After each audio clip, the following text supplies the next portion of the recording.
শুভ দুপুর বন্ধুরা। তো আজকে আমি মুসুর ডাল দিয়ে কুমড়ো শাকের রেসিপি তৈরি করব। তো এই যে কুমড়ো শাকগুলো ধুয়ে পরিষ্কার করে নিয়েছি, শাঁস তুলে নিয়ে।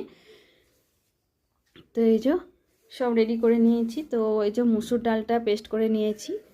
তো এই কড়া বসিয়ে দেওয়ার পর এবারে একে একে দিয়ে দিচ্ছি 5 ফোড়ন, 2টো শুকনো লঙ্কা আর রসুন দিয়ে ভেজে নিলাম রসুনটাকে। তারপরে দিয়ে দিলাম পেঁয়াজটাকে আমি সেম ভেজে নেব। ভেজে নেওয়ার পর এবার দিয়ে দিলাম আলু কুচোটা। আলুটাকে দিয়ে এবার ভালো করে ভেজে নিতে হবে। তো এই যে আলুটা ভেজে নেওয়ার পর এবার আমি দিয়ে দেবো একে একে একটু হলুদের গুঁড়ো, তারপরে দিয়ে দেবো নুন, আর দিয়ে দিলাম ধনে আর জিরে গুঁড়ো।